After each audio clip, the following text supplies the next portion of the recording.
What's up, everybody? Welcome back to another highly combustible reaction. We're jumping into something else, and we're going all the way back in time, way back to 1961, to learn about two composers, Dudley Moore and Peter Maxwell Davies. Right into the BBC archive. Get over, show them all the love in the world. Shout out to Brian for the request. Let's see. Monitors profiles, two outstanding but very different young composers, Dudley Moore and Peter Maxwell Davies, both 26. Dudley Moore writes jazz, pop music, jingles, and advertisements and performs in jazz clubs, theaters, and festivals. Peter Maxwell Davies writes advanced, difficult compositions that are critically lauded but frequently impenetrable to the casual listener. Oh, I'm screwed. That's what that told me right there. You're not gonna be able to understand anything that he's doing with his music. He subsidies his composing work as a music teacher. Let's go see what we got. Shout out to Brian for the request. I'm enjoying all of the classical pieces. I'm enjoying the kind of just journey through musical history. Let's go. I don't want to be pompous about it, but I have got enough confidence to know that I am at the beginning of something. I know that people looking in from the outside would say that I'm dissipating my energies and would do better to concentrate on one thing, but I know that I couldn't possibly lead my life in any other way. This is a story of two men, both young, both brilliant, and both composers. And apart from that, they've hardly anything in common except vitality. Dudley Moore works in London. He was an organ scholar at Magdalen College, Oxford for 4 years, and now he writes jazz, popular songs, review numbers, commercial jingles, string quartets, practically anything. He's recognized as one of the up-and-coming musicians of show business. He's 26. 26 already, one of the up-and-coming. Peter Maxwell Davies Greats. is also 26, and he lives in the country. As a composer, he's a revolutionary. His music is advanced, difficult, and highly individual. Everything he writes is seized upon by the critics. Wait, what does that mean? What does that mean? Highly individual. He's the only person playing his kind of music. Is advanced, difficult, and highly individual. Everything he writes is seized upon by the critics, and his music is already played not only in England, but all over the world. This sort of thing.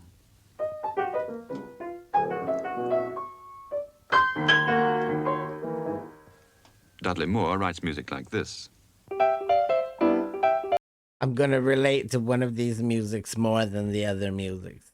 But that's only because I've never heard anything like this right here. This is very it's intriguing, but really I'm just like a new to the whole world of anything kind of composers and orchestral and classical, and I don't know. I would have to listen to a long piece by him and actually sit down with a really open mind to figure out where that one went.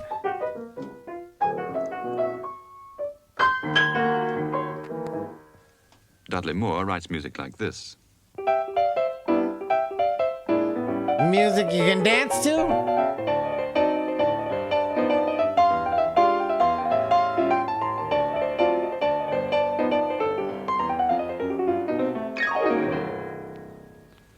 It's difficult to make a living as a composer, and Peter Maxwell Davies, when he stopped being a student, became a teacher, a music master at Cirencester Grammar School. He's no ordinary teacher.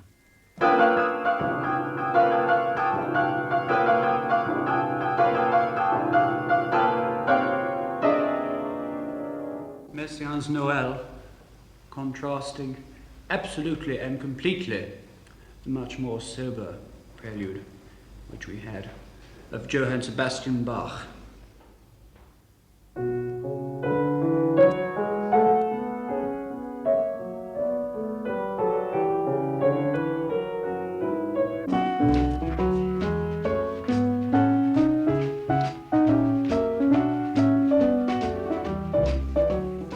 Dudley Moore can't live just by composing either, and he earns his bread and butter as a freelance, playing music, his own and other people's, including Bach, in dance halls and jazz clubs.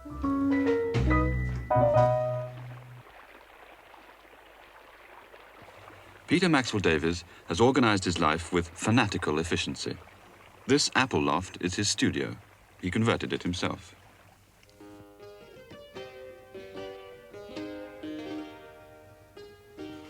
It's a strictly functional place, stripped for musical action, and almost like a monk's cell in its simplicity.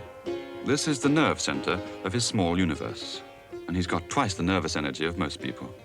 He teaches all day, 5 days a week, and at night and at weekends and in the holidays, he composes, here in this room. This is his whole life. He can't bear wasting time. He doesn't stop to cook. He eats down the road. And apart from sleeping, he does almost nothing here except compose. As a composer, Maxwell Davies makes no compromises, no concessions to popular taste. Even at festivals of contemporary music, I audiences... mean, as a composer, wouldn't that kind of be how you have to be? You know what? I'm writing it for me, and if the masses happen to like it, then so be it. Like, isn't that way how you kind of have to go into all art? I just kind of feel like that's a thing, but I guess there's a lot of people that really, really, really want people to like them. And there's other people that just really couldn't care less. Like, it's my art. Who are you to talk bad about my art? No concessions to popular taste. Even at festivals of contemporary music, audiences are baffled. And one British symphony orchestra laughed at a score of his, saying it was unplayable. Technically, his music begins where Schoenberg and the 12-tone school left off. He calls his melodies tone rows, and his rhythms and harmonies are organized according to equally complicated principles.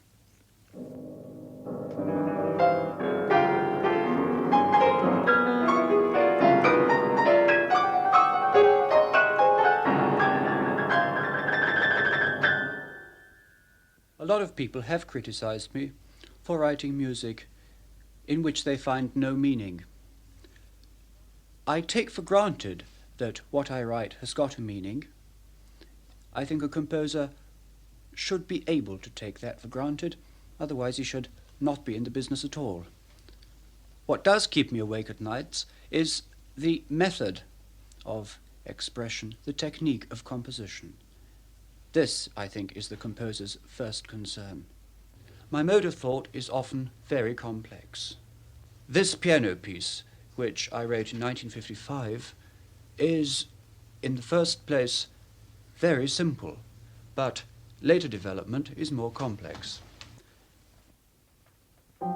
He intrigues me.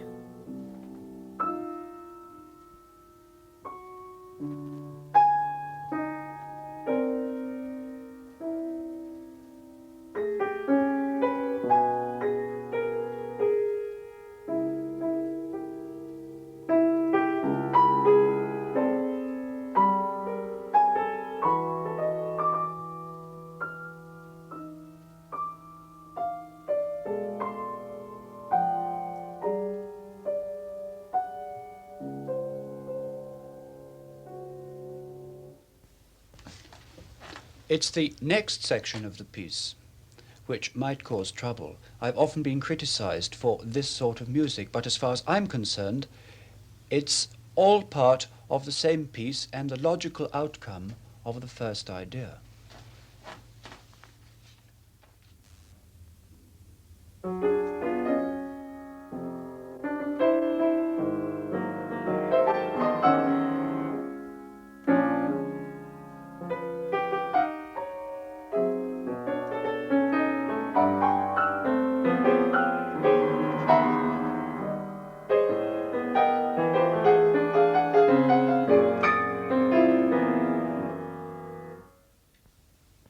I have a feeling he sees the world and hears music a lot different than the rest of us. That's what I like. It's not laughable. I don't see why anybody would laugh at this music. I think I don't know. It's not comedy. It's not like to laugh at it because you think it's bad. That's being bad is all a personal opinion at all.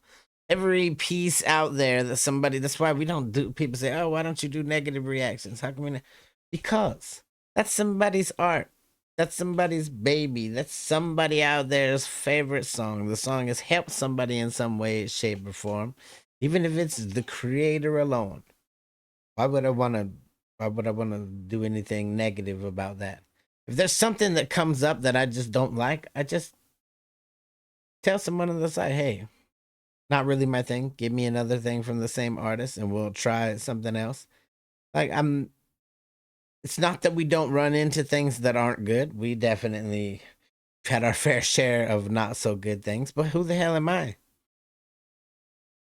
to sit here and laugh at someone's art or to sit here and just be demeaning to someone about their art. No, I'll keep an open mind and I'll listen and I will try my best to think about how that person is thinking about it. I'll go and I'll look at backstories to things and I'll figure out why.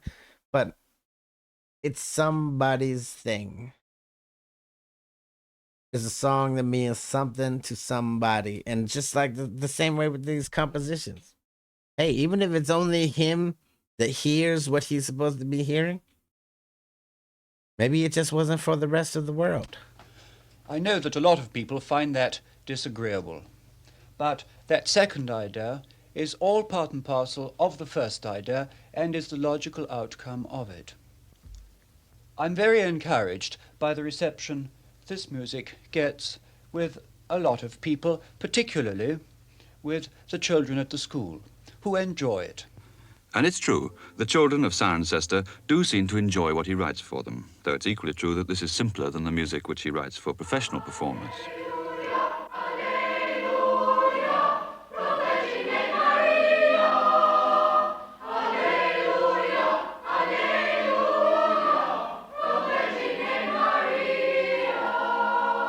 My own music, I think, communicates something to those children who take the trouble to listen to it, and certainly to those who have performed in it. I'm quite confident that they have enjoyed doing O Magnum Mysterium, for instance.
In Maxwell Davies, composing and teaching are two aspects of the same single-mindedness. But by the very nature of his talents, there can be no such single-mindedness for Dudley Moore. He lives in a flat in the Kilburn High Road, a flat which used to belong to Johnny Dankworth, who got him his first job, and to Cleo Lane, Mrs. Dankworth, with whom Dudley Moore does cabaret. Compared with the whitewashed sanity of Cirencester, the place is a shambles. That's a working man's house right there.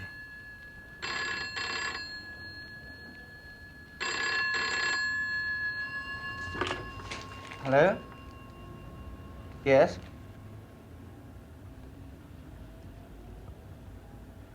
Oh, yeah, could you hold on a minute? I've got a lot of shopping. Hold on.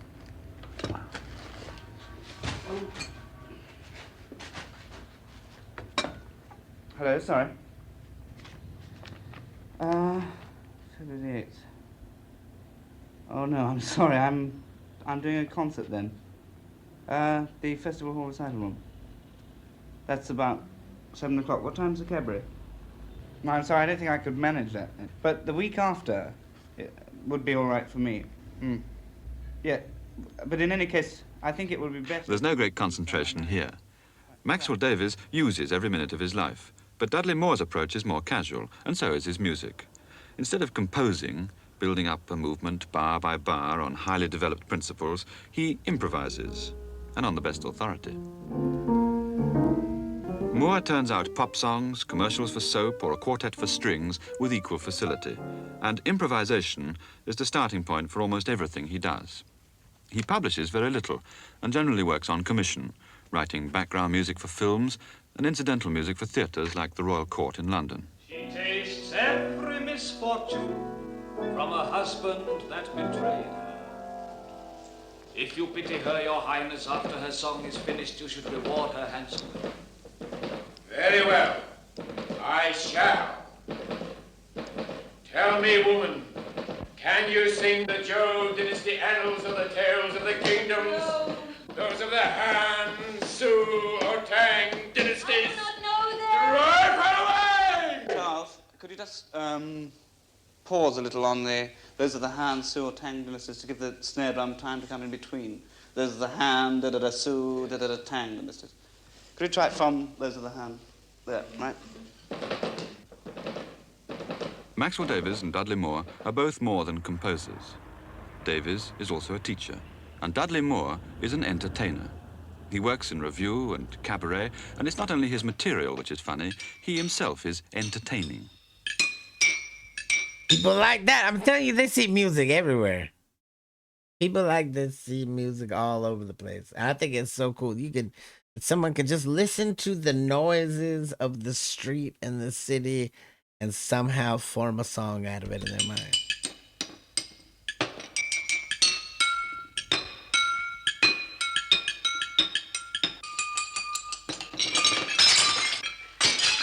Well, I started fooling around at school, really, when I was about 15.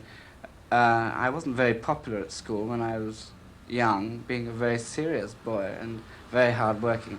And it wasn't so much a desire to become popular as a desire to be less unpopular that made me start fooling around. And I found that I could make people laugh, and I started to cash in on this.